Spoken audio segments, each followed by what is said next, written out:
Next topic है conservation laws in nuclear reactions, यानी कि नाभिकीय अभिक्रियाओं में कौन कौन से नियम लगते हैं और कौन कौन से नियम संरक्षित रहते हैं, उसके बारे में थोड़ा सा पढ़ लेते हैं। इसके अंदर डिफरेंट लॉज है। एक तो जैसे आपके क्लासिकल मैकेनिक्स के अंदर कुछ लॉज लगते हैं, जैसे कंजर्वेशन ऑफ मोमेंटम, है ना, conservation of linear momentum, angular momentum, charge conservation, ऐसे कुछ लॉज न्यूक्लियर रिएक्शंस में भी लगते हैं।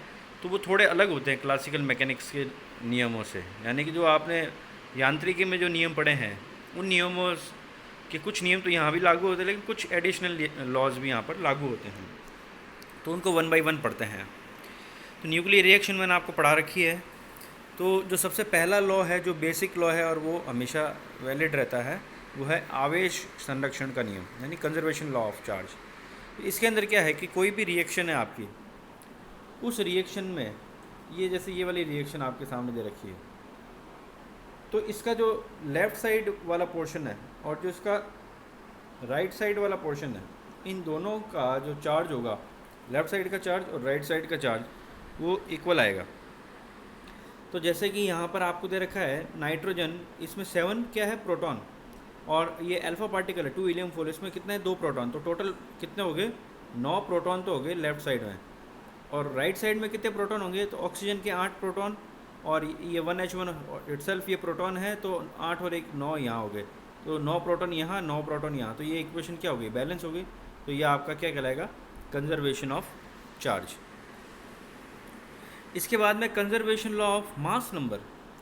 अब देखो मास नंबर का क्या मतलब होता है, कोई भी न्यूक्लियर रिएक्शन है, तो इसने यहाँ पर कोई एग्जांपल बता रखा है, ऊपर से ही आप देख लो। ऊपर जो है 7 नाइट्रोजन 14 क्या है इसका, इसकी द्रव्यमान संख्या है। तो 14 + 4 लेफ्ट साइड का, 14 + 4 और राइट साइड का 17 + 1, तो ये कितने हो रहे हैं, 18 हो रहे हैं। तो लेफ़्ट साइड और राइट साइड में जो मास नंबर है, मास नंबर, ये आपकी जो द्रव्यमान संख्या है, बेसिकली ये होती क्या है, न्यूट्रॉन और प्रोटॉन की संख्या जो है वो लेफ़्ट साइड और राइट साइड में बराबर रहेगी। ओके, तो आपका द्रव्यमान संख्या संरक्षण का जो है लॉ, उसमें आपने ये समझ लिया है कि जो लेफ़्ट साइड के नंबर ऑफ न्यूक्लियॉन्स है, यानी न्यूट्रॉन्स एंड प्रोटॉन्स, और जो राइट साइड के न्यूट्रॉन्स एंड प्रोटॉन्स है, वो क्या आएंगे, इक्वल आएंगे। तो इसलिए यहाँ पर भी कंजर्वेशन लॉ लागू होता है। तीसरा आपका है conservation law of mass energy. तो आपने मास एनर्जी लॉ पढ़ा है, आइंस्टीन का मास एनर्जी रिलेशन पढ़ा था, =mc²। एक आपने क्लासिकल मैकेनिक्स में पढ़ा होगा ऊर्जा संरक्षण का नियम। वो क्या होता है कि कुल ऊर्जा जो है वो हमेशा संरक्षित रहती है। तो रिएक्शन से पहले की कुल ऊर्जा और रिएक्शन के बाद की कुल ऊर्जा हमेशा संरक्षित रहती है। उसी प्रकार से यहाँ पर भी क्या है कि कोई भी न्यूक्लियर रिएक्शन हुई, उस न्यूक्लियर रिएक्शन के पहले और न्यूक्लियर रिएक्शन के बाद भी कुल ऊर्जा संरक्षित रहेगी। लेकिन यहाँ कुल ऊर्जा को हम कहते हैं द्रव्यमान ऊर्जा, क्योंकि यहाँ पर मास का ही चेंजेस आता है। रिएक्शन जब भी होती है तो मास में चेंजेस आता है, यानी कि प्रोटॉन या न्यूट्रॉन की संख्या में चेंजेस आपको मिलेंगे, तो ऊर्जा के रूप में आपको कुछ पार्ट मिलता है। तो एक रिएक्शन है जैसे आपके सामने, ये एक रिएक्शन है A + x tends to y + b। मान लीजिए ये कोई नाभिक है x, ये कोई x नाभिक है, और एक कोई पार्टिकल है जो इस पर, इसके साथ इसके ऊपर इंसिडेंट हो रहा है, तो रिएक्शन करेगा इससे। तो रिएक्शन के बाद में आपको क्या मिलेगा, एक नया नाभिक मिलेगा y, और एक नया पार्टिकल मिलेगा b। तो रिएक्शन से पहले आपका जो नाभिक था वो x था, रिएक्शन के बाद नाभिक बदल के हो गया y। रिएक्शन से पहले कोई पार्टिकल a था, रिएक्शन के बाद में हो गया पार्टिकल b। तो इनकी कुल ऊर्जा बिफोर रिएक्शन क्या होगी, इस यहाँ पर क्या होगी और यहाँ पर क्या होगी, वो आपको इस इक्वेशन में दे रखी है नीचे। तो लेफ़्ट साइड में देखो ma + c², ma + c² + Ea। अब यहाँ एक चीज़ समझ लो कि ये जो Ea है ये है काइनेटिक एनर्जी, या Ey है या Eb है, ये है काइनेटिक एनर्जी। काइनेटिक एनर्जी है उस नाभिक की, ठीक है। इनिशियली हमने ये कहा कि x जो है वो क्या है, रेस्ट में है, रेस्ट में है, तो इसकी काइनेटिक एनर्जी कितनी होगी, तो Ex कितना हो जाएगा, Ex वो हो जाएगा आपका ज़ीरो। तो ई एक्स ज़ीरो हो गया, तो टोटल जो एनर्जी आएगी बिफोर रिएक्शन वो हो जाएगी M A C square plus E A. E A क्या है आपका पार्टिकल है, और इधर आएगा M X C square plus E X. E X तो हो गया ज़ीरो, और राइट साइड में इसी प्रकार से हम लिख लेंगे। अब यहाँ पर देखो एम ए सी स्क्वायर क्या है, ये इसकी मास एनर्जी है, यानी मास एनर्जी रिलेशन जो आपने पढ़ा होगा आइंस्टीन का। तो यहाँ पर न्यूक्लियर फिजिक्स में या क्वांटम मैकेनिक्स में हम इसको इस तरह से लिखते हैं, जो रेस्ट मास एनर्जी है उसको हम इस तरह से लिखते हैं। जहाँ आप पोटेंशियल एनर्जी की बात करते हैं क्लासिकल मैकेनिक्स में, यहाँ हम रेस्ट मास एनर्जी की बात करते हैं एम सी स्क्वायर के रूप में। तो लेफ्ट साइड और राइट साइड को आपने इक्वल रखा, और क्योंकि ये होते ही इक्वल है इसलिए हमने इसको इक्वल रखा है। अगर ये इक्वल है तो हम इससे एक चीज़ निकाल सकते हैं, एक एनर्जी का कॉन्सेप्ट जो आता है।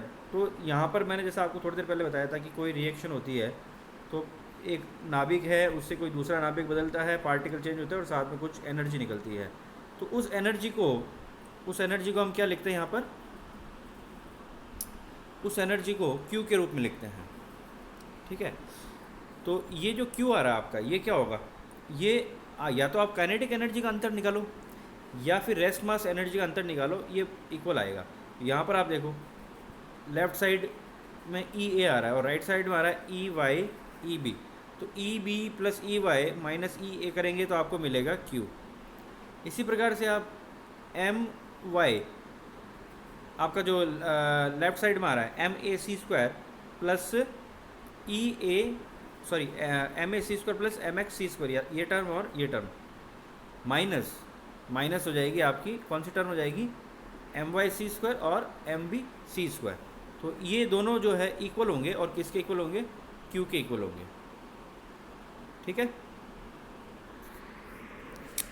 अगला ये जो क्यू है इसको क्यू वैल्यू भी कहते हैं, इसका हम आगे और डिटेल में पढ़ेंगे ये क्यू वैल्यू होती क्या है, बेसिकली एनर्जी है, इसको किस तरह से निकाला जाता है। फिर आपका है रेखीय संवेग संरक्षण का नियम। तो देखो रेखीय संवेग संरक्षण के नियम तो हमेशा ही यूनिवर्सली वैलिड है। कहीं पर भी किसी प्रकार की रिएक्शन हो, कहीं भी किसी प्रकार की कोई भी टक्कर हो, ये नियम हमेशा लागू होता है। तो यहाँ पर भी आपका ये नियम लागू होगा। तो बिफोर रिएक्शन और आफ्टर रिएक्शन जो है रेखीय संवेग संरक्षण हमेशा रहता है, संरक्षित रहता है। तो यहाँ पर भी ए प्लस एक्स जो है वो वाई प्लस बी वही रिएक्शन ली है। तो यहाँ पर आपने इसके करस्पॉन्डिंग जो मोमेंटम है, इसके करस्पॉन्डिंग जो मोमेंटम है, इसके करस्पॉन्डिंग तो मोमेंटम क्या ज़ीरो है क्योंकि ये रेस्ट में। तो आपका ये तो हो गया ज़ीरो, और y के करस्पॉन्डिंग आपका ये मोमेंटम आ गया पी वाई, और b के करस्पॉन्डिंग मोमेंटम जो है यहाँ पी एस लिखा है, आप चाहो तो इसको पी बी लिख देना, यहाँ पर भी आपका हो जाएगा पी बी। तो टोटल जो लीनियर मोमेंटम है, देखो लीनियर मोमेंटम हमेशा वेक्टर क्वांटिटी है, वेक्टर क्वांटिटी तो तीनों का वेक्टर सम करोगे तो वो आएगा इक्वल टू ज़ीरो। ठीक है, ये चीज़ है। इसी प्रकार से कोणीय संवेग संरक्षण का नियम भी लागू होता है। कोणीय संवेग संरक्षण का नियम, कोणीय संवेग संरक्षण है जैसे कि कोई पार्टिकल सर्कुलर मोशन कर रहा है या स्पिन मोशन कर रहा है, तो उनके करस्पॉन्डिंग जो मोमेंटम होगा वो भी क्या रहेगा, संरक्षित रहेगा। तो कोणीय संवेग का नियम भी संरक्षित रहता है यहाँ पर। फिर ये जो कुछ दो नए आपको दिख रहे हैं, conservation off spin and statistics, इसमें क्या है, प्रचक्रण हिंदी में, और सांख्यिकी के संरक्षण का नियम।